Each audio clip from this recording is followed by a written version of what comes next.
brief introduction. My name is Muhammad Anas. I study in class second at University Kailaland, Mumbai. My topic is the worship of Allah. Allah sent prophet at different times. This prophet spoke in Allah's name. Allah gave this prophet books. These books were holy. A true Muslim believes in all the books of Allah.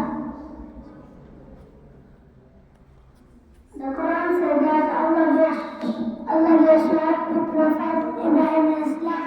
The Quran said that Allah gives Zabur to Dawud Islam. Allah gave Torah to Prophet Musa Islam. Allah gave Injil to Prophet Isa Islam. Allah gave the Quran to the Prophet Muhammad sallallahu alaihi wasallam. He was the last prophet. Now due to the lack of time,